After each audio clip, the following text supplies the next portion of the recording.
بسم اللہ الرحمن الرحیم، السلام علیکم۔ میں ہوں سیبی کاظمی، آپ دیکھ رہے ہیں فیس بک اور یوٹیوب۔ 17 جون منگل کے دن کا یہ دوسرا ویلاگ جو آپ 8 بجے کے قریب شاید دیکھ رہے ہوں گے۔ انتہائی اہم اپڈیٹس۔ ایران کا تازہ ترین حملہ بڑا کامیاب، اور مجھے پتہ ہے آپ یہ خبر سننے کے لیے بےتاب ہیں، مجھے بھی ویسے بتاتے ہیں مزہ آتا ہے۔ پہلے لیکن اہم خبریں آپ کو بتاؤں تفصیل سے۔ ایران نے جو موساد کے ہیڈ کوارٹرز کی بلڈنگ اڑائی، مزید 30 میزائل فائر کیے ہیں۔ آئرن ڈوم کی بس ہوگی۔ اسرائیل کے پاس میزائل بھی ختم ہونا شروع ہوئے، بڑا اہم معاملہ ہے، اس کی میں آپ کو تفصیل بتاتا ہوں۔ اسرائیلی جاسوس موساد کی خاتون کون نکلی، اور ایران کے خوف سے 30,000 اسرائیلی بھاگ رہے ہیں پانی کے راستے ہی۔ پیوٹن کی ایران کے حق میں آج کال بھی، اور 21 بڑے ممالک بھی، چین کی بھی آج سٹیٹمنٹ آ گئی، اور پاکستان میں بھی اہم معاملات۔ خان کی آج ایران اسرائیل جنگ پر احتجاجی تحریک 2 ہفتے روکنے کا حکم۔ اقوام متحدہ میں عمران خان کے لیے پٹیشن بھی شایان علی نے آج دائر کر دی ہے، اور امریکہ احتجاج کی خان نے آج تعریف بھی کی، اور آصف زرداری اور شہباز شریف کی ملاقات ہوئی۔ بجٹ پاس کروانے میں بڑی مشکلات ہیں، دنیا اس وقت آگ میں جل رہی ہے، مسلمان دنیا۔ آرمی چیف امریکہ میں بڑے بڑے شاپنگ سینٹروں میں سیر و تفریح، مریم نواز کے پیچھے کون بیٹھے گا نون لیگ میں یہ بحث، اور D G I S P R یونیورسٹیوں کے دورے کر رہے ہیں۔ ان سب معاملات پہ میں تفصیل سے بات کرتا ہوں۔ یہ شام کا ویلاگ ہے، اس کے بعد تفصیل سے ایک اور ویلاگ ہوگا ضرور۔ اسرائیل کی طرف سے جو ایران پر آج حملہ ہوا، وہ اللہ نے ایران کو بڑا محفوظ رکھا، کوئی شہادت نہیں ہوئی، اور یہ شہری آبادی پر حملہ تھا۔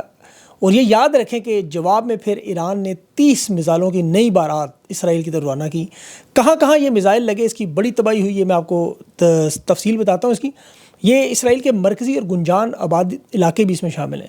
تل ابیب کے جو تجارتی، مالیاتی اور ٹیکنالوجی کا مرکز ہے، یہ وزارتیں ہیں یہاں، دفاعی دفاتر ہیں، انٹیلیجنس ہیڈ کوارٹر ہے، موساد ہے، اور امریکی قونصلیٹ بھی ہے یہاں پہ۔ اس میں جو ہرزلیہ میں جو ایک حملہ ہوا، اس میں موساد کا جو سب سے بڑا ہیڈ کوارٹر ہے وہاں پر، اور اس کے ساتھ سائبر سیکیورٹی کے دفاتر بھی ہیں جنہوں نے ابھی ATMs بند کی ایران میں۔ اور ساحلی علاقہ ہے، آپ کو پتہ ہے، تل ابیب کے ساتھ وہاں بھی میزائل مارے گئے۔ اور وہاں میٹروپولیٹن کا جو ایریا ہے، وہاں اسرائیل کے 4 شہر ہیں، آپ کو پتہ ہے، خولون ہے، تقوا ہے، اشدود ہے اور اشکی۔ اب ان علاقوں میں جہاں بندرگاہیں ہیں، فوجی انفراسٹرکچر ہے، صنعتی زون ہے، آپ کو پتہ ہے، وہاں نشانہ وہاں بنایا گیا۔ اور جو اسرائیل کی دفاعی ٹیکنالوجی کے حوالے سے، نیوکلیئر ٹیکنالوجی کے حوالے سے کچھ علاقے بڑے مشہور ہیں، اس میں یافو ہے، بڑا مشہور علاقہ ہے، کریات ہے، یہاں دفاع سے متعلق خفیہ تنصیبات ہیں۔ اور اسرائیل کی فوج کا جو سب سے بڑا ہیڈ کوارٹر ہے، وہ بھی کریان میں یہاں موجود ہے۔ ادھر جو سب سے زیادہ میزائل مارنے کی اس لیے کوشش کی جا رہی ہے، ایک تو معاشی شاہراہ ہے، پھر آئرن ڈوم، فوجی بیسز، خفیہ ایجنسیاں اور نظام زندگی، آپ کو پتہ ہے، معیشت، دفاع، اسے مفلوج کرنا ہے۔ ایران کی پوری کوشش یہی ہے، جس طرح اسرائیل کر رہا ہے۔ 30,000 اسرائیلی سمندر کے راستے سائپر سے بھاگ رہے ہیں۔ خود اسرائیل کی ٹرانسپورٹ منسٹر کا بیان آیا کہ ہم نے لوگوں کے، اب شہریوں کے ملک چھوڑنے پر سختی کرنی ہے، پابندی لگانی ہے، کوئی ملک چھوڑ کے نہ جائے، اور ایرانی چھوڑنے پہ تیار نہیں۔ 5 دن ہو گئے، فضائی حملے جاری ہیں۔ اسرائیل نے آپریشن رائزنگ لائن کے نام سے شروع کیا، اور انہوں نے تہران، اصفہان، کرمانشاہ میں اور نتاز میں وہاں نشانے بنائے، اور نتن یاہو نے دعویٰ کیا جی جوہری پروگرام ہم نے پیچھے کتنے سال پیچھے کر دے، لیکن 300 سے زیادہ میزائل پھر ایران نے مار دیے۔ اور یہ ایران کی جو شہادتیں اس وقت وہ 500 کے قریب ہو چکی ہیں۔ اسرائیل کے سرکاری اعداد و شمار تو کہتے ہیں 25 ہلاکتیں ہیں، وہ تو آپ کو پتہ نہیں بتاتے۔ تہران میں البتہ پاسداران انقلاب، سائنسدان جو شامل ہیں، اور ایک بلڈنگ جو 14 منزلہ تہران میں عمارت گری، اس میں 60 لوگ شہید ہوئے ہیں۔ اب اسرائیل کے جو لوگ ہیں وہ بنکروں میں، آپ کو پتہ ہے، یا ملک چھوڑنے کے چکر میں ہیں۔ اب جنگ جو ہے وہ آہستہ آہستہ اگلے مرحلے کی طرف جا رہی ہے، اور اس میں جو سب سے اہم معاملہ ہے وہ کیا اسرائیل ایران کی جوہری ہتھیار بنانے سے روک سکتا ہے۔ ایک لائن میں اس کا جواب دوں تو بڑا مشکل کام ہے، ناممکن سمجھ لیں۔ اس کے بعد جو دلائل ہیں، ثبوت ہے، وہ بڑی لمبی بات ہو جائے گی، وہ اگلے ویلاگ میں آپ کو بتاؤں گا، وہ آپ ضرور چیک کیجیے گا۔ ابھی جو، کیونکہ بہت ساری چیزیں اور بہت ساری خبریں ہیں اس ویلاگ میں بھی، اس وقت جو ہم سب سوچ رہے ہیں اس وقت امت مسلمہ خاص طور پر، کہ یہ جنگ کتنا عرصہ جاری رہی، ایران کے پاس کتنا اسلحہ موجود ہے، اسرائیل کے پاس کتنا ہے، اور ماضی میں کیا ہوا۔ اسرائیل کے پاس اسلحہ ختم ہونا شروع ہو رہا ہے، اس کی بہت بڑی وجہ، اسی لیے وہ امریکہ کی محنت کریں کہ جنگ میں آئیں۔ دوسری ایران عراق کی جو جنگ لڑ چکا ہے 8 سال کی طویل جنگ، اس میں نقصان بڑا ہوا، لیکن ایرانی اس وقت قوم نے یہی فیصلہ کیا کہ ہم نے اس جنگ کے بعد اسلحہ اکٹھا کرنا ہے، اور بہت زیادہ اسلحہ اکٹھا کرنا ہے۔ اور براہ راست اب جو جنگ ہے، دیکھیں جو فوجیں ٹکراتی ہیں، اسرائیل کے پاس تو جدید ہتھیار ضرور موجود ہے، امریکی ہتھیار ہے، F-35 طیارے ہیں، میزائل سسٹم ہے، سائبر وار کے نیٹ ورک ہے ان کا، اور یہ اسی لیے دن رات آپ کو پتہ ہے حملے بھی کرتے رہتے ہیں، اور اس ایران میں اس کا نقصان ہوتا ہے بلا شبہ، کیونکہ ان کے پاس ہتھیاروں کی مقدار جو ہے ایران کے پاس وہ بہت زیادہ ہے، یعنی کوانٹٹی اور کوالٹی کا فرق ہے، اگر آسان بتاؤں۔ لیکن ایران نے صرف ایک ہی کام کیا، جس طرح رسول اللہ صلی اللہ علیہ وسلم کے دور میں آپ کو پتہ ہے کھانے کے لیے روٹی گھر میں نہیں تھی وفات کے وقت، لیکن 9 تلواریں موجود تھیں. تو اسرائیل نے کوالٹی والا اسلحہ تو بہت اکٹھا کر لیا، ایران نے کوانٹٹی بہت اکٹھی کر لی. کہا جا رہا ہے کہ 30,000 سے زائد بیلسٹک کروز اور زمین سے زمین مار کرنے والے میزائل ان کے پاس موجود ہیں.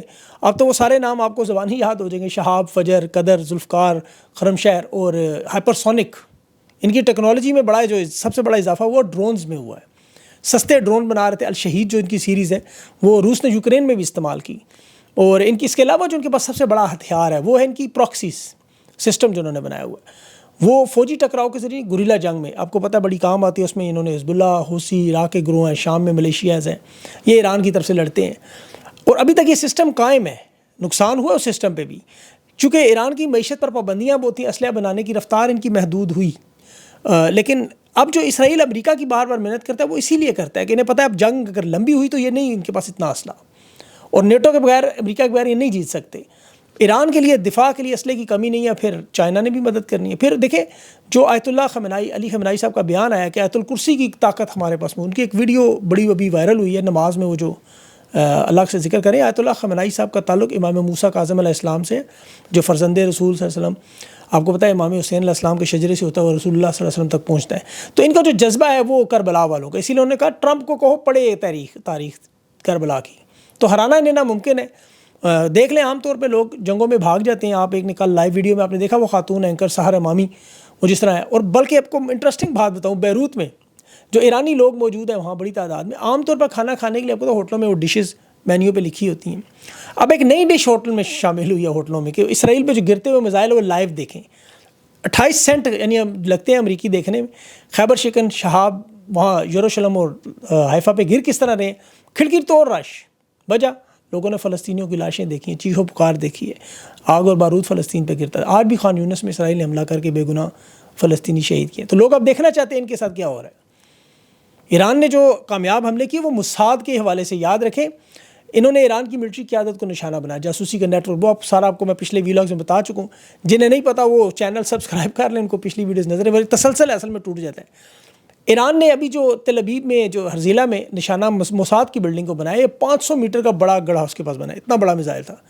اس ہیڈ کوارٹر کو بڑا نقصان پہنچا، لیکن ظاہر ہے موساد ہے، اس کی تباہی تو یہ کبھی بھی نہیں بتائیں گے. یہ ان کا فیس ہے، آپ کو پتہ ہے، امیج بلڈنگ ہے.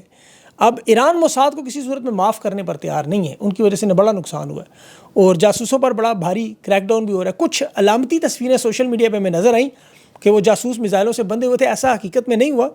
یہ صرف عوام کو دکھانے کے لیے کچھ تصاویر جاری ہیں. کچھ آپ کو پتہ لوگ خود بھی جاری کر دیتے ہیں.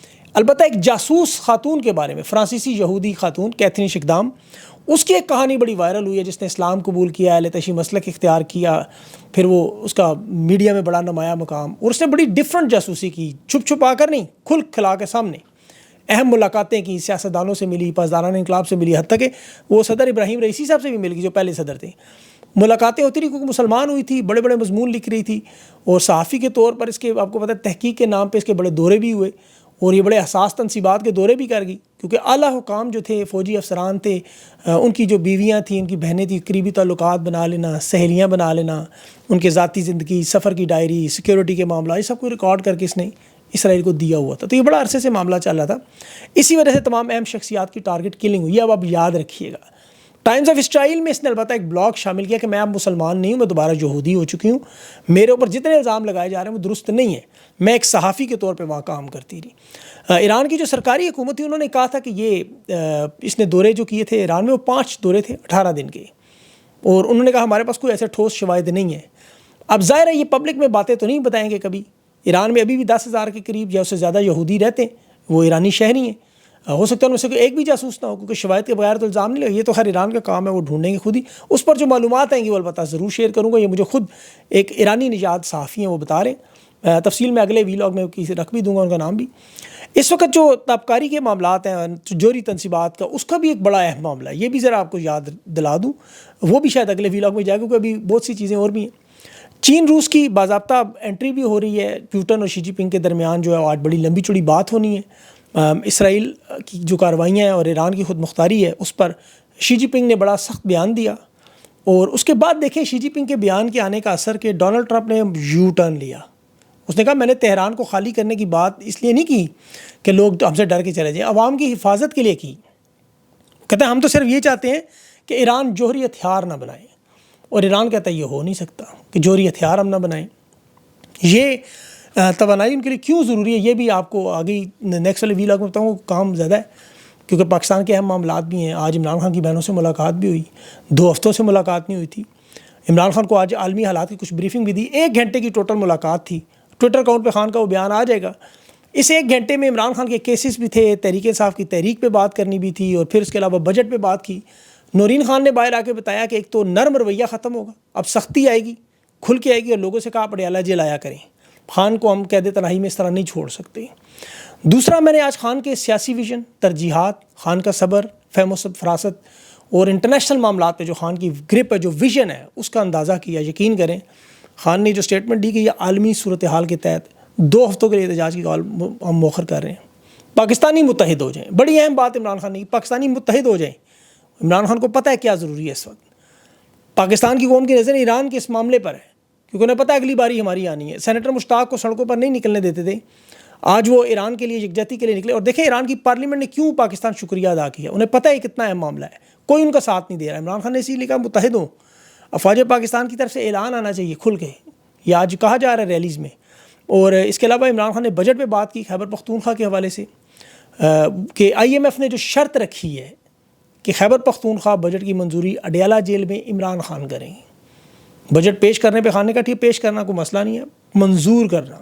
علی امین گنڈا پور، تیمور جگڑا، مزمل اسلم جب تک نہیں آئیں گے بجٹ منظور نہیں ہوگا. پاکستانی معیشت کے حالات بڑے خراب ہیں اس وقت. ایران کی جنگ کے اثرات پہنچ رہے ہیں. ابھی تک تو تیل کی آپ کو پتہ ہے جو واردات ہوئی ہے اس کی کمر ٹوٹی ہے لیکن کمپنی کی، لیکن کرنٹ اکاؤنٹ خسارے میں 10 کروڑ 40 لاکھ کا اس مہینے مئی میں اضافہ ہوا ہے، جو 4 کروڑ پچھلے مہینے اپریل میں تھا اضافہ تھا، اب وہ کمی ہوئی ہے. تو 2 سیکنڈ کا بھی آرمی چیف کا کلپ بھی نظر آیا ہے، آپ نے دیکھا ہوگا شاپنگ سینٹر میں امریکہ میں. پتہ نہیں تھا کہاں ہے، ورنہ پاکستانی استقبال کے لیے ضرور جاتے. جنرل باجوہ کیسے دبئی میں نظر آتے تھے ریٹائرمنٹ کے بعد. فی الحال تو جنرل باجوہ، قاضی فائز، جنرل ندیم انجم، یہ جتنے بھی لوگ ہیں کیونکہ ریٹائر ہو چکے ہیں، یہ پبلک میں نہیں جا سکتے. آرمی چیف ابھی آز ڈیوٹی ہیں تو یہ جا سکتے ہیں. پاکستان بھارت سے دیکھیں جنگ جیتا ہے. فیلڈ مارشل آرمی چیف امریکہ کی تاریخ میں گئے ہیں، وہاں اتنا بڑا احتجاج ہو گیا ہائی کمیشن کے باہر. اور ابھی تو ڈنر کے لیے جو عشائیے کے لیے مقامات بدلے جا رہے تھے، سیکورٹی رکھی جا رہے تھے، لوگ نہ آئیں کہ لوگ نہ آئیں. یہ دوسری طرف عمران خان جب 21 جولائی 2019 کو گئے تھے کیپٹل ایرینا میں، آپ کو یاد ہوگا استقبال کی وہ ویڈیو کہ لوگ عمران خان کی جھلک دیکھنے کے لیے، تقریر سننے کے لیے 40,000 لوگ کم از کم تقریباً پہنچے تھے. 20,000 کا کیپٹل ایرینا کے اندر نشستیں تھیں اور 20,000 تقریباً باہر موجود تھے. یہ امریکہ کی تاریخ میں کسی بھی غیر ملکی رہنما کے لیے اتنا بڑا اجتماع نہیں ہوا. یہ یاد رکھیں، امریکی بھی حیران تھے کہ کون ہے. اور دوسری طرف آرمی چیف کے جانے پر اتنا بڑا احتجاج بھی نہیں ہوا. جو فیلڈ مارشل ایوب خان کا 8 سال بعد یہ معاملہ ابھی شروع ہو چکا ہے. تو جو باتیں لوگ کر رہے ہیں دیکھیں وہ تو دہرائی نہیں جا سکتی، ایسی باتیں تھیں. اب نواز شریف حالانکہ برطانوی شہری، اس کے بیٹے برطانوی شہری ہیں اور وہ اب گھروں سے نہیں نکل سکتے. انصار عباسی حالانکہ کہہ رہے ہیں کہ سیاسی نظام کو، ہائبرڈ سسٹم کو نواز شریف نے مان لیا ہے اور انہیں عسکری قیادت کے اس کردار پہ کوئی اعتراض نہیں، اور نواز شریف کی کوئی مداخلت نہیں ہے، کوئی اجازت نہیں ہے. بہرحال اس میں تو اب کیا بات کی جائے. شایان علی نے آج پٹیشن دائر کی ہے اقوام متحدہ میں، اس پہ بھی بات کریں گے اگلے ویلاگ میں. مخصوص نشستوں کا آج معاملہ بھی تھا اور اس میں فیصلہ صدیقی صاحب نے بڑی اہم بات کی. اس نے کہا ایک طرف پاکستان کی عوام کا مینڈیٹ ہے اور دوسری طرف اس فیصلے میں ٹیکنیکل چیزیں ہیں. ایک طرف الیکشن کمیشن جسے خود سپریم کورٹ کے 11 جج بشمول چیف جسٹس بدنام زمانہ بدترین الیکشن کمیشن قرار دے چکے ہیں، ان کے فیصلے ہیں بلہ چیننے سے لے کے تمام معاملات. اور دوسری طرف مکمل انصاف، سلیکٹیو انصاف نہیں، مکمل. مخصوص نشستیں ہوں یا جنرل نشستیں، مکمل انصاف کریں. میرا نہیں خیال مکمل انصاف کرنے والے بیٹھے ہیں سامنے. حاجی صاحب مخصوص نشستیں انہوں نے دینی ہے، کس کو سب کو پتہ ہے.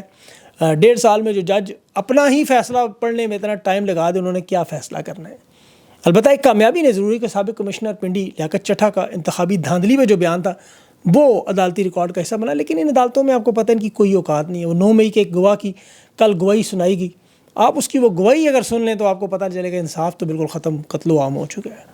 اس میں کوئی چیز ثابت نہیں ہوئی. شاہ محمود قریشی بھی آج ٹھیک ہو کے رہا ہوئے، ٹھیک تو خیر نہیں ہوئے لیکن انہیں ڈسچارج کر دیا گیا اسپتال سے. اور اس کے علاوہ جو ہے اور بھی تحریک انصاف کی کچھ معاملات ہیں لیکن وہ شاید اتنے ضروری نہ ہو اس وقت. معاملات آپ کو پتہ جنگ کے بڑے اہم ہیں. اگلے ویلاگ میں کوشش کروں گا کیونکہ میں نے نوٹ کیا ہے کہ جو پاکستانی ٹائم بنتا ہے تقریباً رات کے 3 بجے ایک دور شروع ہوتا ہے اس وقت ایران کے نئے حملوں کا. تو وہ آپ کو بتانا ضروری ہوتا ہے اپڈیٹس کے لیے، وہ ضرور چیک کیجیے گا. اپنا خیال رکھیں، مجھے اجازت دیں. اللہ حافظ.